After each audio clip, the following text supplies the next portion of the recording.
And welcome back to Sports Talk. Doug Miles, Don Henderson with you as we come to you on a Monday evening in mid-December of 2020. And what a perfect time to talk about tennis. Yes, we're going to talk some vintage tennis tonight, talking about the old World Team Tennis League, which took place back from 1974 to 1978. I happened to see a blurb about a book about it and contacted our guest tonight. His name is Stephen Blush, and he's written a book called Bustin' Balls, World Team Tennis, 1974 to 78, Pro Sports, Pop Culture, and Progressive Politics. And Stephen Blush joins Don and I from New York tonight just to kind of reminisce a little bit about the original World Team Tennis and the wild time it was. And Stephen, thanks for joining us. How are you tonight? Hey, it's really a pleasure. How are you guys doing? Well, I'd like to know, first of all, how you got on the track to do this, because you're one of the few people that you can talk to that probably even know about World Team Tennis. Well, I'll tell you, I actually just the one I found out during my research. It started sounding eerily familiar, and it was because I had a cousin who used to go see New York Sets games in Long Island. Right. But I was watching the MSG channel, the Madison Square Garden channel, in New York, and they have one of those shows from videos from the vaults where they'd show like some Joe Louis boxing or something Al like that. Trawick does that. Yeah, Al Trawick. Right, exactly. Right, so it was Al Trautwig and Billie Jean King on the air looking at some 1978 footage of the New York Apples against the Seattle Cascades. And of course, I was totally grabbed by the total look of it all, the 70s-ness of it all, maybe. And I was really fascinated because Billie Jean was talking about Elton John and the song Philadelphia Freedom, which was kind of a ode to Billie Jean, as her being Philadelphia Freedom because her team was the Philadelphia Freedoms. And she was talking about her teammate Vitas Gerulaitis hanging out at Studio 54. And she was talking about this league as a vehicle for gender equality. And she's describing this sex and drugs and rock and roll 70s backdrop to trying to change pro sports with this ethic to it. And and she didn't talk about tennis at all. And it really set me on this course to find out more. I'm really always interested in stories that have more than one meaning. And she was not talking just about sports, which of course are near and dear to me, but she was talking about like this cultural revolution idea of trying to change sports fans, going straight to the heartland, having teams in Chicago and Detroit and Pittsburgh, and trying to draw their football and hockey fans and root for the home team and drink and yell at the opposing team. And, I was really kind of captured by this story. And to cut a long story short, over a course of like on and off over 5 years, I've kind of become the expert on the subject, and I'm probably the biggest collector of memorabilia at this point too. That stuff I've bought online that people didn't even know what it was. Usually it was mislabeled, like on Amazon or eBay or something. And I just went on this really long search, and I was really, the more I dug, the more I learned. And what I realized was it was this sport with political intent. But then there's this other aspect to it, which I found really fascinating was, I'm a big fan of, and I'm sure many listeners are fans of what became known as rebel sports and sports leagues of the 70s, like the ABA or the World Football League or WHA. Lacrosse League back then too? Indoor lacrosse? Yeah. But those sports were actually offering an alternative version of something similar that was there. Like it was kind of operating under the premise that people were looking for new options in their sports viewing, which I think has been proven false. But what Billie Jean did was she was not just inventing a new league. She invented a new sport. Mm-hmm. You know, there was a new scoring system. There was some backdrop. There's some history of team tennis, like a college team. But Davis Cup, a little bit of Davis Cup. Right, yeah. Exactly, Davis Cup. Right. So it's not out of thin air. But the other thing you have to, the other thing you have to remember is that Billie Jean herself was going through and she was the catalyst. I mean, she was the full catalyst for the league. And at the same time, she was going through her own transition of the realization of what she wanted to do for equalization of men and women in sport. At the same time, create this new league and create an idea that women could do this all with no problem. Right. Yeah, no, it was way bigger than, any business enterprise, right?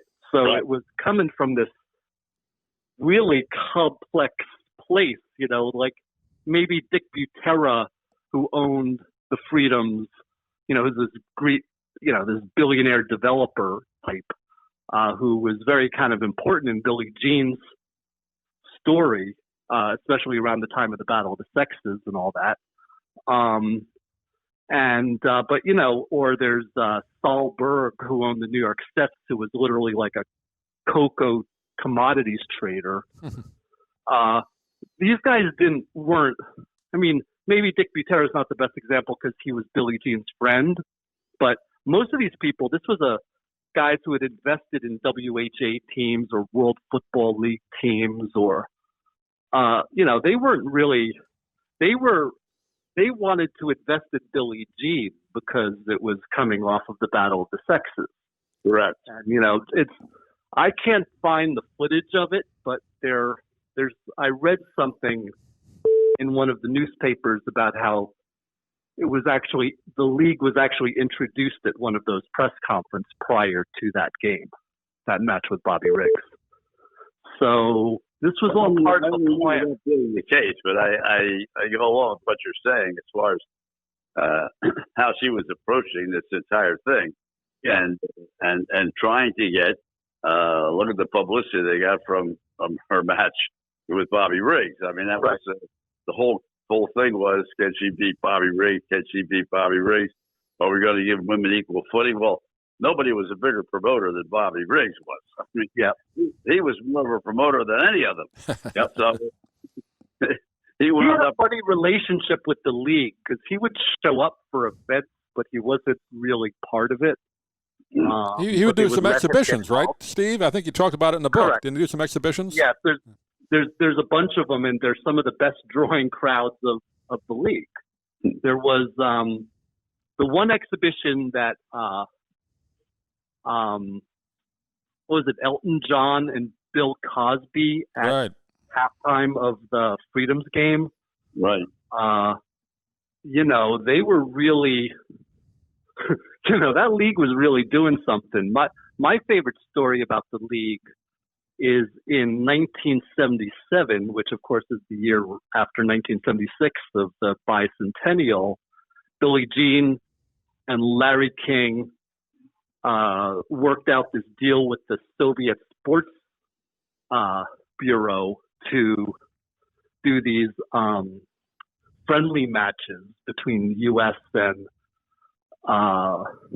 USSR, which lead to the Soviet national team playing in the league in 1977, kind of loosely based out of Philadelphia, playing it, meaning they played 3 home games at the Spectrum, but they barnstormed the U.S.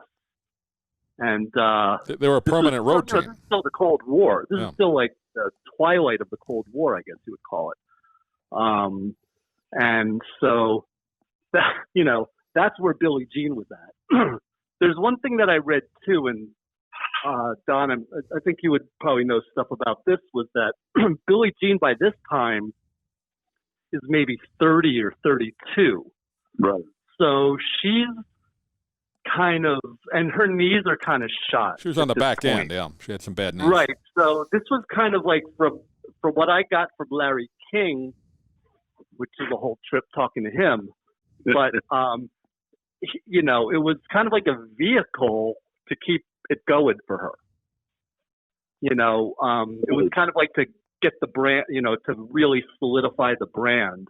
Now, the interesting thing about this story is Billie Jean is pure legend, right? You know, on every level that we quantify sports in this era.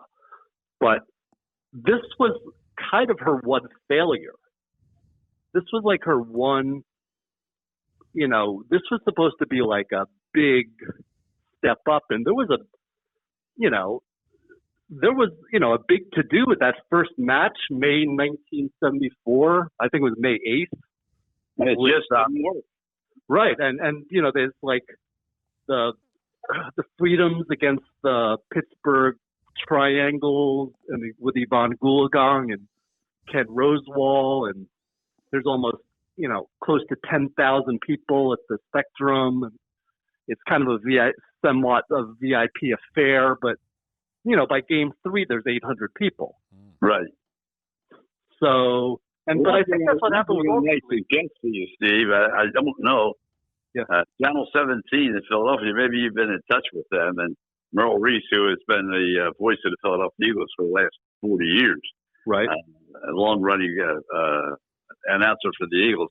He was the one that actually telecast on Channel 17 all the Freedom matches. Right. You might be able to get some video. I would say no if it were one of the other channels, but 17 is owned today by the same people that owned it back then. And so they may have in their archives, like for instance, 29, I worked over there for a period of time, and we did like the Pennsylvania Derby and all these. But when they sold the company, they did away with all the video that they had from the previous company. But 17 never did that. They've been owned by the same people all the way through. So you might, if you want some video, you might be able to get it from them.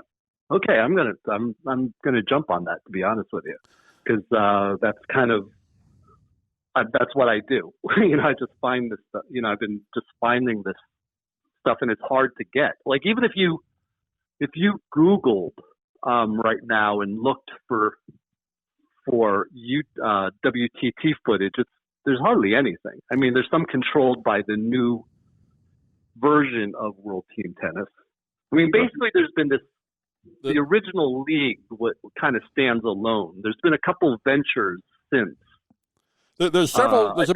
I've watched, I guess, a little bit of all of them on HBO. Yep. The HBO broadcast. There's about maybe 10 of those available on YouTube. Correct. Yeah, they're starting to come out for sure. Right. You know, and you know they have that Julie Heldman announcing. Julie Heldman, right? Who, not the greatest play-by-play announcer in the world, but she was a color announcer back then. I remember with Bud Collins on regular tennis. Yep, exactly. Yeah, so they were really way out. You know, they definitely that was some classic programming for sure. You know. But they seem to have a different announcer with her every week. They had, like, Julie would be the host, and they'd have Bud Collins, they'd have Charlie Jones, they'd have Spencer Ross. There's a name people might remember from New York. They would have a different person every week, it seemed. Right, but that's all like 77, 78 if you look at it. That's the last year? Yeah, because that's kind of like when HBO comes on, you know, happening. But like a 1975 match, let's say, that's like there's hardly anything at all. Yeah, some film clips. Yeah. That's about it. Yeah. Correct. Yeah. WTT made some promo reels, you know, things like that. Dick Enberg announced a lot of these things.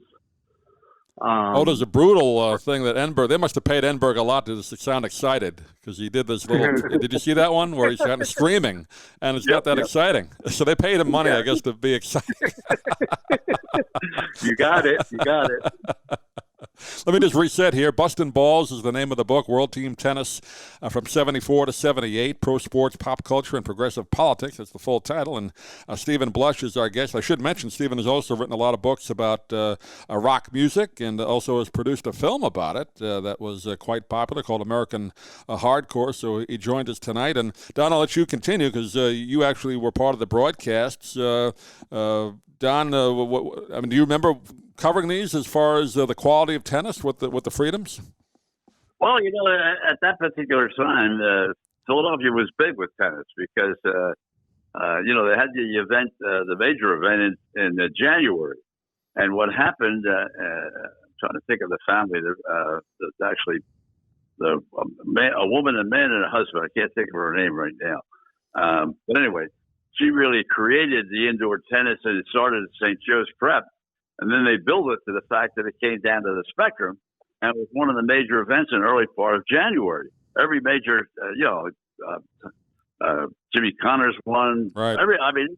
All the top names were there. But then in those days, you have to remember, it wasn't easy to get over to, the Australian Open, for instance. Right. And so January was sort of great for them because it gave a venue to go into the next series of events. And it was a big week. However, once the Australian Open became more and more popular, it was at the same time.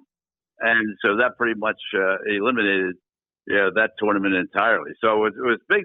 Tennis was very big in Philadelphia at that time, both men's and women's tennis. And I think that's one of the reasons that Billie Jean King started in Philadelphia, because I think she realized that it was a major venue for people coming out, because you had the main line, you had really had tennis people all around Philadelphia, and squash and tennis. And I think that's one of the reasons she thought Philadelphia would be a home base. I don't know that, but that's my thought. And I want to go back just to say to Steve, I don't know that Channel 17 has this tape. I have never talked to Merle Reese about it, but I'm just guessing that they may have something left over from their early days. Well, I'm a good researcher, so I'll get on it. This is what I found. Fernberger. Excuse me a second. Fernberger. Marilyn and Ed Fernberger. They're the ones that created the U.S. Pro Indoor. Oh, the Pro Indoor, right? Yeah. Yeah. They made that into the number one tournament in January. It was fantastic, and they got eliminated, as I said, by the Australian Open. Yeah, part of the reason cited often for the league was the rise of interest in tennis was the indoor game. As soon as the indoor game really came in, that was kind of changed the sport. And I don't think if it doesn't seem to me that anyone in the 1970s didn't think that tennis was going. They were sure that tennis was going to be the number one sport in the world eventually. Mm-hmm. It was like tennis was ascending in the 70s, and then there was the domination of tennis in America never materialized. You're right. No question about it. I think the problem was, and again, I remember as a kid, I went to maybe one or two. They were the sets originally. I'd forgotten they played in the Coliseum. I guess I saw them at Madison Square Garden. I think I went in with my dad at one time. Where they merge. It's still the same ownership. It's still Billie Jean. I guess they didn't like the idea of being the rhyming thing of being the set. Became the apples at that point. But I think the problem is tennis, doubles is a team thing. I get that. But tennis is such an individual sport where people like watching individual players. The team concept of, rooting for your team, you may like Chris Evert and she was on the other team. You're not going to root against Chris Evert. I think that was one of the problems with the team concept. What do you think? Well, I think one of the that's an interesting point. One of the reasons that the league said that they would succeed was because when you go to a tournament, you don't know who's going to play when you buy those tickets for the finals. Right. But if you go see the Freedoms, you will see Billie Jean King every time. That's kind of the thinking of. But it's not a sport where you say, "Oh, I'm going to root for the Apples tonight because I really love the Apple." You might want to see, like Eli Nastasi was in that league. You may have been a fan of his, or some of these other players. Rod Laver was for the San Diego team. You want to see him. You're not necessarily rooting for your team. You like to see Rod Laver. So it's not that kind of hometown rooting thing. I think that was one of the problems. The idea of the root for the home team for that tennis didn't work. Didn't really materialize either. Yeah, correct. Yeah. You came out to see the individual players. You didn't come out to see whether their team won or lost. But you also came out to see the women incorporated in the game. I mean, that was really that was innovative then. Yeah, right. Yeah, what was considered the center attraction was the mixed doubles match. That's right. So that's that's the political statement. This was what we now call progressive politics. Which is why I use that in the title, in the subtitle, because it's pro sports. There's a pop culture element, and there's this seedling of political intent coming from Billie Jean, which is kind of unheard of in sports. Yeah. Well, as you look beyond world team tennis, which was really the beginning of her maturization. Yeah. And getting over to Wimbledon, getting into the U.S. Open, getting equal pay for equal women, all these kinds of things were really they were her hallmarks. That's what she wanted. Yeah, absolutely. I mean, what we're talking about with Billie Jean, it makes perfect sense today, but it was so far ahead of its time in terms. I mean, the tennis problems were enough. But then to have this other political thing. And so there's the other thing that really hurt the league was that her kind of Americanizing of tennis, if you will, really upset the powers that be of tennis in Europe. And they did take a mid-season break for Wimbledon as a consolation to Wimbledon that kind of worked for them. But they cut straight through is it the French and the Italian, or maybe just the French? I'm not exactly sure. But those two tournaments went on the offensive, and actually in the first year of the league, 1974, in the first leg of the Grand Slam, the two winners were Yvonne Goolagong and Jimmy Connors. Right. And they were not allowed to compete in the Italian or the French because they signed contracts with World Team Tennis. Yeah, that was the controversy between Connors and Arthur Ashe in '75, wasn't it? Right. Correct. Yeah, because Arthur Ashe, although being black, was part of the establishment. He did not play in World Team Tennis. I had forgotten that he didn't play, but he did not play in that league. Right. He would not play. Yeah. Right. But what I've come to understand is that there was really not much good reason other than another paycheck for a man to play World Team Tennis, because they were already making the maximum money you could make in the sport. Exactly. Now they didn't. I know today the World Team Tennis, there's I think prize money for games won and all that kind of stuff. But back then, these players got salaries, so there wasn't really a lot of incentive, let's be honest. Playing 4 matches in 5 nights, that fourth match, they didn't really care if they won or lost. They got paid either way, right? Yeah, and they were very mercenary about it. If you hear any of the interviews with the owners, they'll say, they felt like, and Billie Jean has said this too, is that the players did not buy in. They would not go to speak at the high school or give the clinic at the local youth center, or they wouldn't go the extra mile or do some advertising. They were mailing it in. Yeah, but Steve, you also have to remember that was pretty much across the board. I don't care whether you went to Forest Hills to see. Yeah, they didn't go out and they weren't glad handers that went out and talked to everybody and said, "Oh yeah, we'll come to you."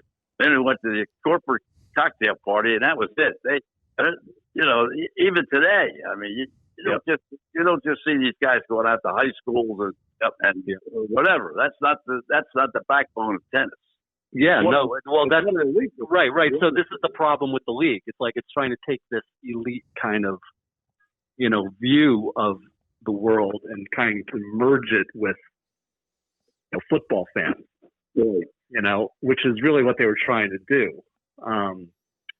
Just because in other words, if you're, and I don't mean that in any way other than like to make it part of the milieu of sports franchises in your town. Well, the thing that was disappointing about it was in those days, so you're talking 73 and on, Yep. they were making that kind of money then. I mean, now, they have so much money, they don't want to do anything. I mean, it's in fact, you have to pay them to come. Mm-hmm. and another interesting thing was, as I learned, was quite a few of the top players, John Newcomb, Bjorn Borg, they got injuries from playing too much in World Team Tennis. Yeah. And that kind of the ends of their careers kind of start. And Newcomb ruined his knee, didn't he? He had knee surgery. Yeah, correct. Yeah, he was never the same. I remember that. And Bjorn Borg said the same. Yeah, 74, or was it 75? I can't remember. But that was John Newcomb's injury. I think it was 75. And then he didn't play in Wimbledon in 75 and 76. Something like that. Yeah. He continued to play, but he was not at the level he was. Yeah. Correct. And Bjorn Borg always talks about how he obviously played for another half dozen years, but he said that was the first time he really got hurt. And I didn't realize till I read through your book again how long the season was. Don and I were talking before we came on. I thought it was only maybe a month or two, but it was from May through almost the U.S. Open, about 4 months, 4.5 months. Yeah. Yeah. Oh, yeah. 44 and games. a lot of matches. It was like could be 4 and 5 days. I mean, it was a lot. Yeah. Tennis is one of these sports where, it takes a lot of concentration and a little bit of zen and, whatever word you use for it. But you really need like your own calm, controlled environment. And these people are living out of suitcases. Yeah. There's a story in the book. I think it's the woman from the Toronto team, which already was playing between Toronto and Buffalo. Yeah. They were called the Toronto Buffalo Royals. And you can imagine that was a one-year endeavor. But she describes a week where it's like they fly from Toronto to Honolulu to Los Angeles to Denver to Pittsburgh to Buffalo or whatever, Toronto or Buffalo, and they returned to one of those other cities. So, in 5 days they did that. Crazy. It's hard to believe why it wasn't successful. Yeah, exactly. Well, let's talk quickly before we got about 2 or 3 minutes left about all the franchises. You have it all really unbelievably laid out in the book. Great job with really just the total detail. But so many franchises move from season to season, not just changing names like they did in New York, but from different cities, right? Yeah, they're moving. You had the Detroit Loves become the Indianapolis Loves. You have the Denver Rackets are the 1974 champions. They shock the Philadelphia Freedoms in the finals. And then the next year they're sold to a block including Reggie Jackson. Yeah, I was surprised about that. I didn't realize he owned a team. Yeah, he lost $1 million 1 year on that team, which was a lot of money back then. Back then, sure. So, yeah. So he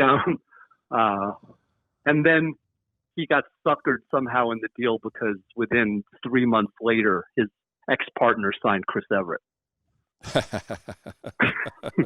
And then they became the successful team. Basically, there was 2 very successful teams. Who were the best run teams? Was it the LA Strings? Yeah, the LA Strings and the Golden Gators. Gators, right. The San Francisco Bay Area team were probably the best run businesses. And Jerry Bust said it was like the very most expensive college I could have ever gone to learn how to become a sports owner. And of course, don't forget Robert Kraft getting his start with the Boston Lobsters. Yeah, I was surprised about that in the book. I didn't realize he got involved back then. Yeah. Right, and that was his how he learned how to do it. His wife, who passed away, she was kind of like the den mother, if you will, of the Boston Lobsters, and and the media that surrounded them in Boston. And yeah, I mean, there's such incredible stories in here. You know, I really feel like I've written a 21st century sports book. You know, I feel like this is like a new thing a little bit for a sports book. And I'm excited about it. I'm excited by the response. I'm excited by your interest. And that's what it's all about. You know, it's celebrating a really important enterprise that kind of opened doors for a lot of what we have today. Don, I'll let you wrap it up, Don. Go ahead. When I get down to Florida, I know Doug has a copy of it. When I get down to Florida in another couple of weeks, I'll certainly look forward to seeing it because, as you're indicating, it's certainly a detailed history of an unusual subject. So I'm looking forward now, since talking to you, you're getting a chance to look at all your background.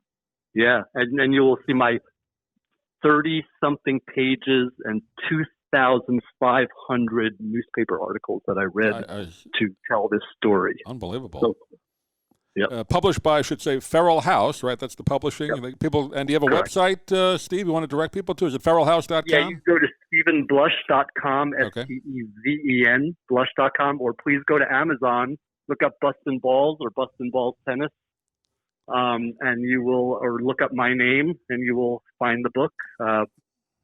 Perfect Christmas present and whatnot. So we'll put a link on our website as well to it, and the interview will be posted a whole bunch of places. So, Steve, a real pleasure talking to you. I'm glad I saw the blurb, and I'm glad I could get through it on Twitter because it's always great to talk to people about particularly tennis. Some of Don and I are big tennis fans, but I don't think anybody else remembered it except he and I. So I'm glad you did too. Thanks so much for the support, guys. It really means a lot. Okay. That was very nice having a chance to chat with you, and I'll look forward to it, Steve. Take care. Pleasure. Thanks, Steve. Stephen Blush has been our guest. And again, Bustin Balls, World Team Tennis, 74 to 78. Pro Sports, Pop Culture, and Progressive Politics is the full title of the book. And Don, that was interesting. And again, I knew you were involved with the Freedoms broadcasts. Did you do that whole season or the 3, 4? I guess they were there 2 years, right? No, what I actually did as a part of CBS at that time, the local radio station, WCAU, like every other event, we covered it. The actual TV and broadcast of it was all on Channel 17, which was an independent station. And but we were at all the press conferences, we were at all the matches, all that type of thing, and it was very, very interesting. Although, as Steve points out, it just never really caught on. No. It was just simple as that, and then you put the TV in to go with it at Channel 17, and the people weren't just going to come out and see it when they could see it for nothing on Channel 17. Did they televise all 4 years of the Freedoms then? I don't think they did. I'd have to get rid of it so long ago. I can't remember, but I know that Merle did it. Merle was a big, not only was, but is a big tennis fan. He got involved with it right away. And he wanted to do the matches. He wanted to do the TV because he worked at that time which he still does, the radio station in Philadelphia. Right. And does the Eagle games and so forth. He didn't do anything on TV. He just worked on radio. But he wanted to get involved in it, and Channel 17 knew that he was as close to a tennis expert in Philadelphia from a broadcasting standpoint as you were going to get. Yeah. And so they gave him the job, and he did a pretty good job. As I say, it just didn't last very long. I know in the book, Steve said a couple of teams actually did their games on radio, which I didn't think they did back then. I did some tennis on radio just for fun, local tournaments, but doing tennis on radio is tough, and it's not that easy to listen to either. But a couple of teams did do radio broadcasts. That's like doing polo. You know about that. I did polo on the radio, too. I'm the premier polo announcer on radio, I guess. But, yeah, I thought that was odd that they would do tennis on radio. I think the Golden Gators, you mentioned that team. I think they were one of the teams that did it on radio. Yeah. Yeah. I think they tried everything. They tried radio. They tried TV. They tried everything in the world, but it was just difficult to get it off the ground. Yeah. And it just never really caught on, unfortunately. Yeah, the New York team, like we mentioned, played. I'd forgotten that they played at the Coliseum as well, but Madison Square Garden had two different names, and you figure if it's not going to go in New York, it's not going to work, and they drew flies in New York, so even worse than Philly. Well, the problem with anything is that's what's happening right now in comparison with the National Football League. They changed the Giant game for this coming weekend to a night game as opposed to having it at 1 o'clock in the afternoon because they need ratings. And Right. The Jets and the Giants playing the way they were, they weren't getting the ratings. And at the same time, then the Giants put together a winning streak. Now, unfortunately, they lost badly yesterday. So they switched the flex game this weekend coming up to a night game because they want the audience. And Yeah. they really, if you look at it, they really don't have anybody on except the Chicago Bears, Los Angeles Rams, New York Giants, Boston. They only have, they're the cities that take the primetime games because the only way they're getting ratings. Right. Oh, so they pushed it to the Sunday night game next week. Yes. Yeah, I didn't see that. Okay. Yeah. Yeah.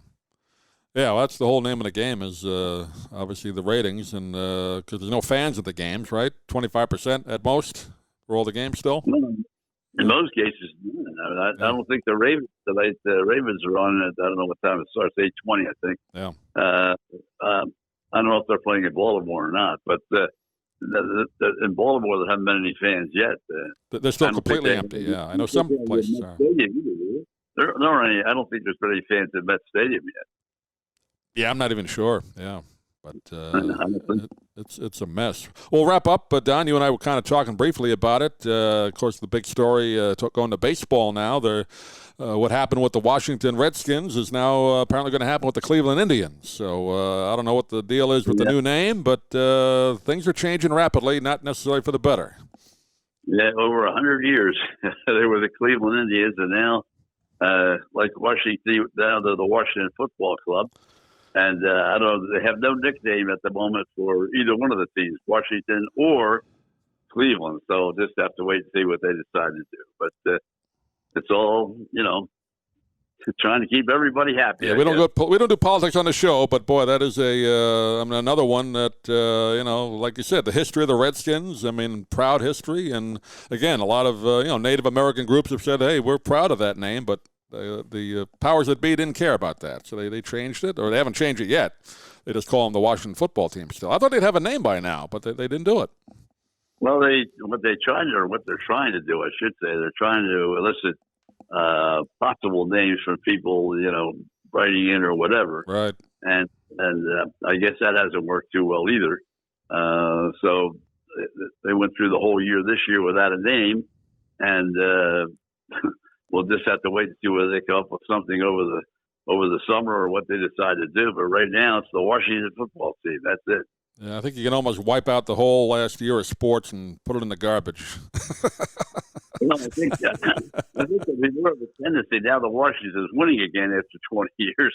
I think they'll probably be a little more interested coming up with a name because Snyder had taken that club and taken it right down the tubes, coaching-wise, playing-wise, talent-wise, and now they've got themselves a real coach, and I guess he's staying out of it a little bit, which is allowing people to run the club the way a National Football League team should be run. And they're now, I say first place. First place is a joke in the East, but they are at first place with the Giants losing yesterday. And once Washington, hey, listen, if you remember, just to get people that are not as old as we are, when we were growing up, there was only one game on a Sunday. You saw one game. That was it. Right. And but when the Washington Redskins got great under George Allen, people in the House and Senate, they wanted to see the games. So they changed the rule. The National is that how it did? League. Okay, yeah. Now, Yeah, New York, you'd always get two games once the Jets came in, but most cities just got the one, and then you might get an afternoon game, maybe, a national game. Yeah. You can only broadcast your team. Right. When the Giants played the Eagles, I was fortunate because I lived midway between the two cities, so I could watch the Giants on Channel 2 if they were playing in New York, and I could watch the Eagles on Channel 10 if they were playing in Philly. So I never had to miss a game. But if you lived anywhere else in the country, you didn't get couldn't it. see it. Yeah, you couldn't do it. We'll just wrap up briefly again. Don, of course, is involved with a show on Wednesdays on the Fighting Words Radio Network. And I know you have the Outback Bowl guy, Mike Schultze, on there quite a bit. And it's going to be a different Outback Bowl. I know you and I have been to it the last 5-6 years, but even that's going to change this year. We don't even know what the deal is yet, right? No, we got Frank Carroll, for those folks that are not really familiar on the program we do on Wednesday night. He's the one that really runs the show. And Mike Schulte of the Outback Bowl is on with us all the time during the college football season because they're paring down what teams are finally going to come between the SEC and the Big Ten to play in the Outback Bowl. And so we talk about all the different teams in one segment of the show. Right up until last week, they didn't really know exactly what they were going to do. And Frank emailed me. I told you and I talked the other day. He emailed me the other day saying that they were only going to allow one press credential or 2 press credentials to the show. And I said to him, "Well, geez, I know he likes to go himself." And so I said, "Look, I'll pass this year and use the 2 passes for somebody that really wants to go, and we'll see what happens." But I guess they're going to play it. They're going to play it because it's owned by ESPN. So they're going to, but I don't know who the teams are going to be, and neither do they. And they do know that the time and date. It's going to be played at noontime. I know that, but I'm not sure whether it's the first or the second. Somebody, one of those prediction people, picked Kentucky and Missouri as the teams that are going to play in it, but that's nothing written in stone there. But that's what they predicted, the 2 teams. So who knows? That could change between now and then. But Kentucky and Missouri were the teams that were projected to be in the Outback Bowl. Is that right? But who knows if that's true or not? That's just somebody, one of those sports hacks, doing their predictions. But that's the latest I saw. I did not see that, so I can't.